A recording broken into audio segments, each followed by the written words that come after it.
ओम शांति।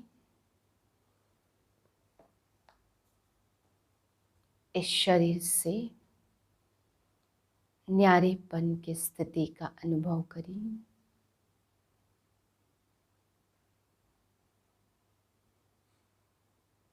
मैं आत्मा प्रकृति में बैठी हुई इस शरीर से डिटैच हूँ।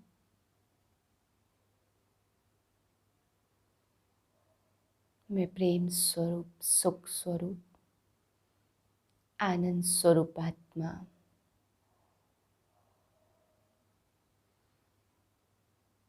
शरीर की हर चीज से न्यारी और प्यारी हूँ।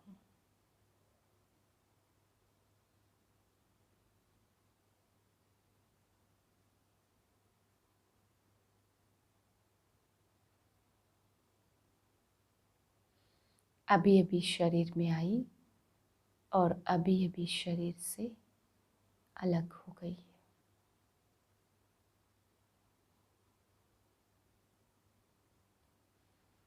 इसी न्यारेपन की अवस्था में आज के महावाक्य सुनते हैं। 23/3/2022 के महावाक्य हैं। आज बाबा हम बच्चों पर विशेष अटेंशन खिंचवाते कि बच्चे विकर्म ना हो, इसकी पूरी पूरी संभाल करनी है। तो बाबा बता रहे कि कभी भी देह अभिमानवश बिना पूछे कोई कार्य नहीं करना है, क्योंकि अगर विकर्म बन जाए तो बहुत कड़ी सजाएं खानी पड़ेंगी। तो बाबा कहते बच्चे हमें सब कुछ पता है, ऐसा सोच कर नहीं चलना है। जरूर राय लेनी है। अगर कोई भी ऐसा कर्म लगता है तो बाबा कहते पूछ करके करना है। कर दिया और बाद में विकर्म बन गया तो फिर बहुत बड़ी सजाएं खानी पड़ेंगी।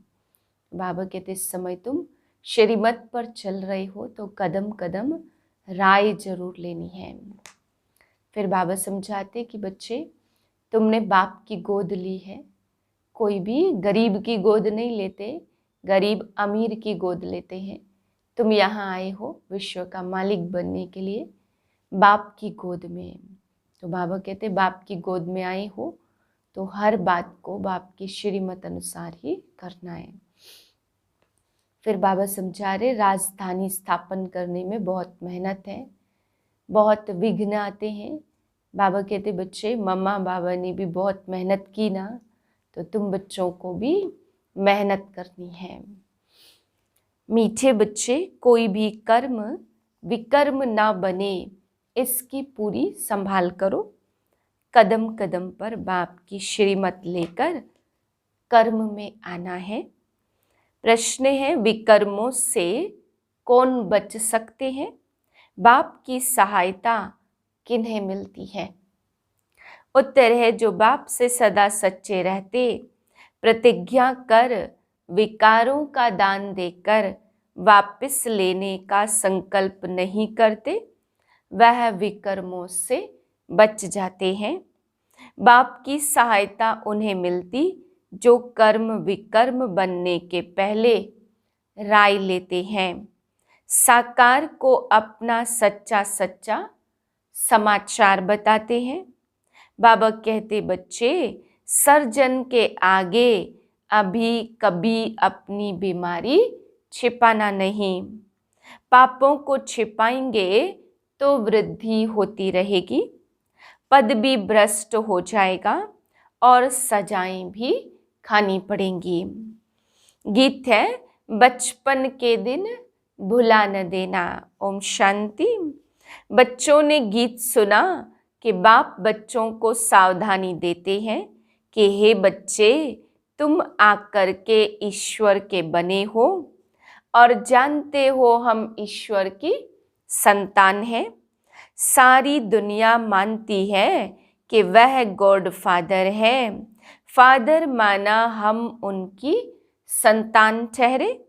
परम पिता तो बच्चे ही कहेंगे ना, तुम लौकिक के बच्चे तो हो, अब पारलौकिक बाप के बने हो। किस लिए? बेहद के बाप से बेहद का सुख का वर्षा लेने के लिए। बाप है ही स्वर्ग का रचयिता। जरूर स्वर्ग में देवताओं की बादशाही है, यह जानकर तुम बच्चे बने हो।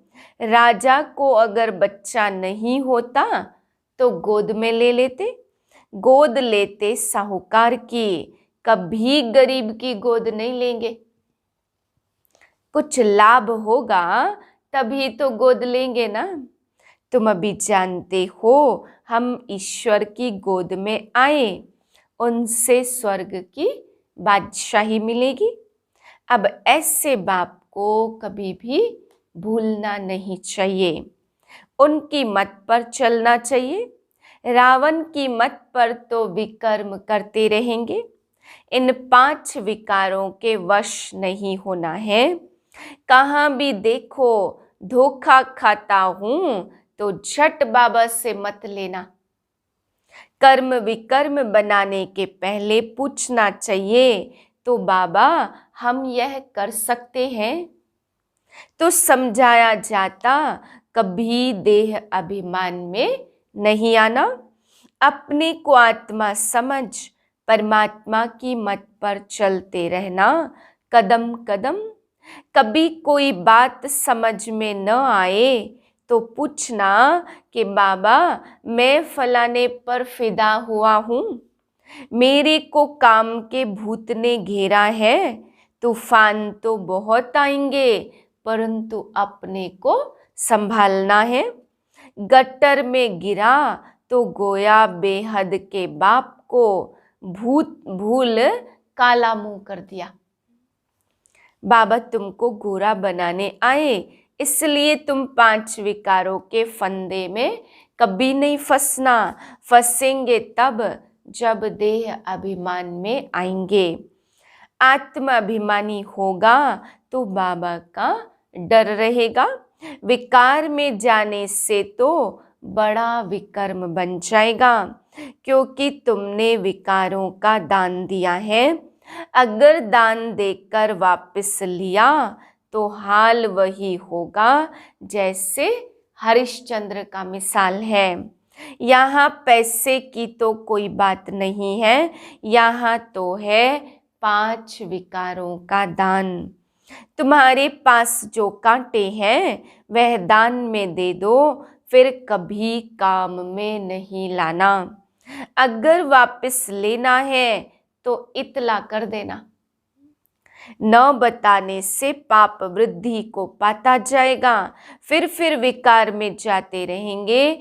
बतलाने से सहायता मिलेगी। हम शिव बाबा के बच्चे हैं, बाप से प्रतिज्ञा की है, कभी भी हार नहीं खाएंगे। यह है 5 विकारों रूपी दुश्मन को जीतने की बॉक्सिंग। उसमें कभी हराएंगे नहीं। अगर गिरा तो शिव बाबा झट जान जाएगा। फिर हुक्म मिला हुआ है साकार को लिखना, नहीं लिखेंगे तो विकर्म बढ़ता जाएगा और 100 गुना सजा खानी पड़ेगी। बाबा को बताने से आधा कट हो जाएगा। ऐसे बहुत बच्चे हैं जो लज्जा के मारे समाचार देते ही नहीं हैं। जैसे कोई गंदी बीमारी होती तो सर्जन को बताने में दिल खाती है, तो सर्जन क्या कहेंगे? फिर नतीजा क्या निकलता? बीमारी बढ़ती जाती है।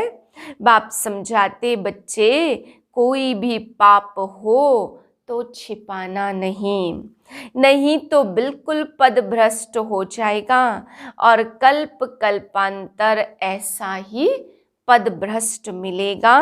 फिर ज्ञान तो ले नहीं सकेंगे।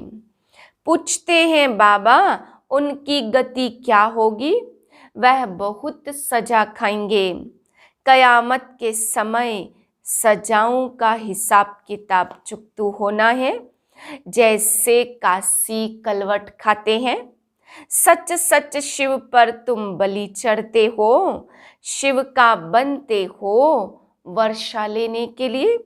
बाकी वह जो काशी कलवट खाते हैं वह तो घात करना है, परंतु नौधा भक्ति से बलि चढ़ते तो जो पाप किए हुए हैं उनकी सजा उस समय भोग कर पाप खत्म हो जाते, फिर पाप करने से तो छूट न सके। योग अग्नि से ही पाप भस्म हो सकते। माया के राज्य में कर्म विकर्म ही बनते हैं। सतयुग में विकर्म नहीं बनता, क्योंकि माया का राज्य ही नहीं है। अब सारी दुनिया भ्रष्टाचारी है। पहला नंबर भ्रष्टाचार है विकार में जाना। जो पैदा ही भ्रष्टाचार से होते वह पाप ही करते रहते। वह है रावण राज्य। रावण को जलाते, परंतु रावण क्या चीज है बिल्कुल भी नहीं जानते। रावण कहा ही जाता 5 विकारों को। स्वर्ग में यह विकार होते नहीं है, इसलिए उनको वॉइसलेस वर्ल्ड कहा जाता। वहां दूसरा कोई राज्य अथवा खंड होता ही नहीं है। सतयुग में 16 कला, फिर 14 कला, फिर कला उतरते आते हैं, क्योंकि है ही उतरती कला। अभी तो है 9 कला। ऐसे समय पर बाप आकर फिर 16 कला बनाते। यह खेल सारा भारत के ऊपर ही बना हुआ है। वर्ण भी भारत में ही है, नहीं तो 84 जन्मों का हिसाब कहाँ। बाप समझाते यह है ही आयरन एजेड दुनिया। कलयुग का अंत फिर सतयुग का आदि। देखो झाड़ के अंत में ब्रह्मा खड़ा है। अब यह जो ब्रह्मा सतो प्रधान बन रहे हैं उसमें परमात्मा आकर अपना परिचय देते। अब ऐसा कोई बुद्धिमान बच्चा हो तो मंदिर की पूरी हिस्ट्री बताए कि यह ऊंचे ते ऊंचा मंदिर है, इसमें मम्मा और बाबा है, बच्चे भी तपस्या कर रहे हैं जिन्होंने भारत को स्वर्ग बनाया। उनकी हिस्ट्री ज्योग्राफी विलायत वाले सुनेंगे तो कहेंगे यह तो हमारे बाप का मंदिर है जो भारत को हेवन बनाते। गुरु नानक की आत्मा जिसने सिख धर्म स्थापन किया वह नई आत्मा थी, निर्विकारी थी। वह कहाँ से आई? जरूर किसी शरीर में प्रवेश किया होगा ना। तो पवित्र आत्मा कभी भी दुख भोग नहीं सकती। पहले उनको सुख भोगना है और पीछे दुख। ऐसा कोई विकर्म ही नहीं किया तो दुख क्यों भोगे? बाप कितना अच्छी रीति समझाते। यह उनकी बुद्धि में बैठेगा जो देवी देवता धर्म का होगा। इसलिए बाबा कहते भक्तों को यह ज्ञान दो। कोई को यह पता नहीं है कि हम पहले देवी देवता धर्म के थे और फिर असुर बने हैं। अब तुम शूद्र से ब्राह्मण बनते हो, बाहर गया और खलास। इसमें मेहनत है। बातें उनकी बुद्धि में बैठेंगी जिनकी बुद्धि में कल पहले बैठी होंगी। देवताएं सन्यास करते नहीं हैं, यह है प्रवृत्ति मार्ग का सन्यास, वह है निवृत्ति मार्ग का सन्यास। बाप पाकर स्त्री पुरुष दोनों को समझाते।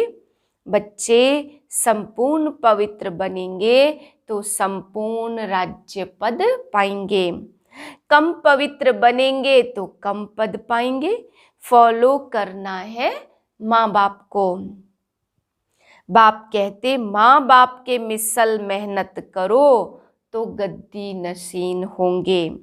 मुख्य बात है पवित्रता की।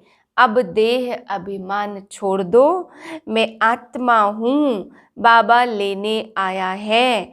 पवित्र बनने से ही पवित्र दुनिया के मालिक बनेंगे। कुंभ का मेला कहते यह त्रिवेणी आदि का है, नदियों का मेला उनको संगम कहते। वास्तव में यह है अनेक नदियों और सागर का मेला। तुम सब ज्ञान नदियां हो, बाप ज्ञान का सागर है। बाप कहते मेरे से योग लगाओ तो तुम पतित से पावन बन जाएंगे। बाप कितना अच्छी रीति समझाते, और सभी की बुद्धि में तो शास्त्र ही होंगे। इस रुद्र ज्ञान यज्ञ में विघ्न बहुत पड़ते हैं।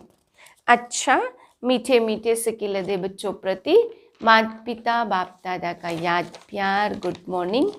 रूहानी बाप की रूहानी बच्चों को नमस्ते।